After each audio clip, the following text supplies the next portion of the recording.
Hello, darling. I was thinking some stuff and it seemed worth sharing. I was thinking about what makes a character well written. We praise certain writers for their good characterization, but what does good characterization actually look like?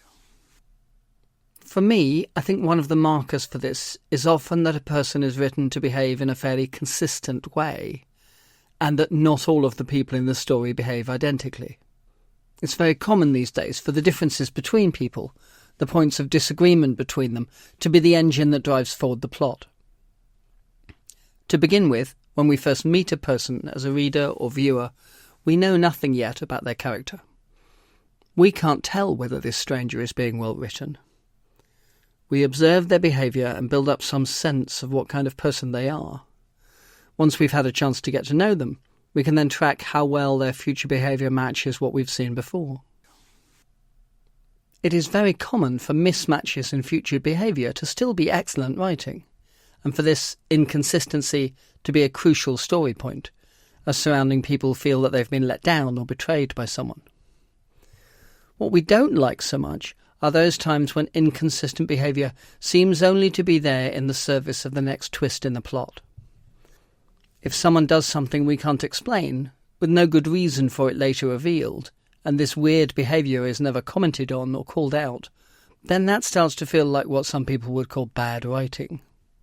The plot progresses in spite of good characterisation rather than because of it. The writing is being driven by the plot and not by the characters. Different readers or viewers will each have their own tolerance levels for this, of course, and how much a writer can get away with does also vary by medium and genre. Someone laughing along with a sitcom may have no problem with people behaving inconsistently so long as it's funny. Although I do think that most of the best sitcoms populate themselves with people who behave very consistently, and the funny moments flow from that rather than in spite of it. When I read stuff written by fans of some books or of a show, it often seems to be the characters that they really care about.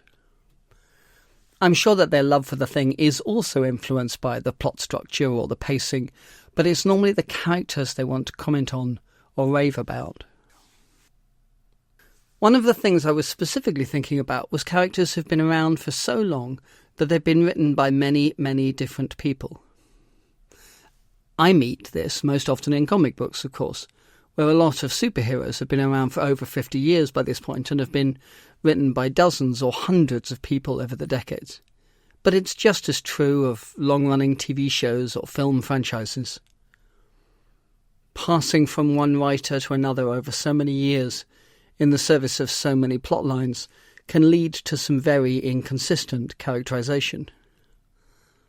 Almost any long-running show is going to have some episodes from way back when that they wish they could just pretend never happened, because the whole thing was written in too much of a hurry, or the attitudes now feel very dated, or the characters behave in ways so at odds with what is normal for them. There's another side to this, though. When I hear people complain about characters who feel cardboard, or shallow, or underdeveloped, that is often not about them being written inconsistently. It can be that they behave entirely consistently, but in a way that lacks any complexity. A person whose entire character description can fit on a post-it note, and who always behaves in precisely that way, without any exceptions or lapses, at any time of the day or night, under any stress level, is simply not a believable human being. To believe in them as well-developed characters, we need to see them struggle.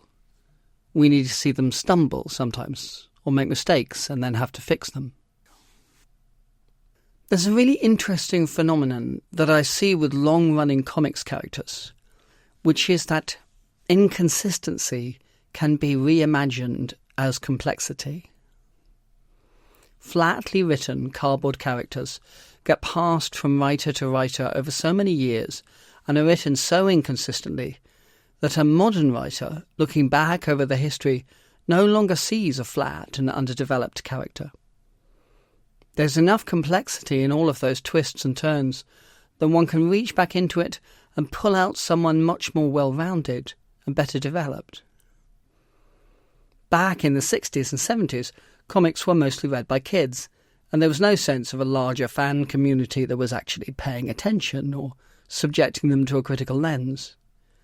Nowadays, that's no longer the case, and they aspire to better writing and characterization. So this trick of reaching back into that long but shallow history and pulling out a well-rounded and complex character has been a big hit with the fans. TV shows have a better track record with characterization than comic books do. I mean, talk about a low bar. I think long-running procedural shows, for example, many of which are fairly plot-driven week to week, have a significant advantage in this, and that is the existence of actors. Each character in that show has an actor, and that actor may not be able to write their own lines, but they can make choices in performance, and each of them are the guardians for that role's characterization.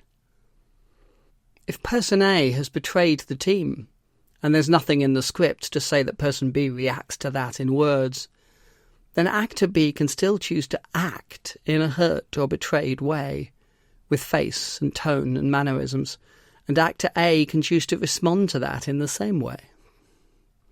Their performances can elevate the poor writing in the scripts, and over the weeks and over the seasons, this accretes into characters that are complex and well-rounded and beloved by the fans.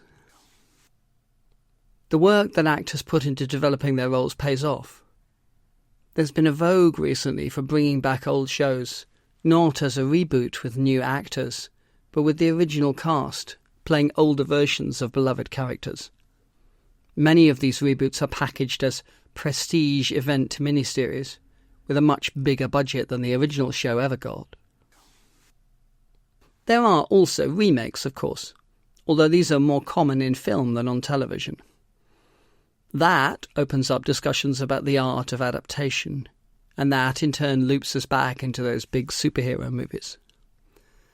Transferring a character from a comic strip to the big screen is definitely an exercise in adaptation, and fans can be very divided over how successful that is. Even here, though, consistency plays a big part in our feelings about good characterization. Many fans feel that the Black Widow, for example, has been treated very poorly by the MCU, with little consistency of motivation or behaviour between one movie and the next. Hawkeye, by contrast, is someone who was changed a lot by adaptation and is a very different character in the movies than he is in the comics. But that new character has been treated fairly consistently from one movie to the next and is equally as beloved as his very different comics counterpart. It's always lovely to visit with old friends. I know that there are people in the entertainment industry, both in cinema and in television, who complain that it is much harder these days to get brand new shows green-lit. That prestige reboots or massive franchise juggernauts gobble up the big money, and there are slim pickings left on the table for people with new ideas. I sympathise with that, but I can't help but love my old favourites coming back for a victory lap, or watching superheroes that used to be cheap pulp and ship ballast now elevated into tentpole blockbusters. And I particularly love that alchemy of inconsistency reimagined as complexity, of something leaden spun into gold. Anyway, that's what I was thinking about, and it felt worth sharing. See you soon.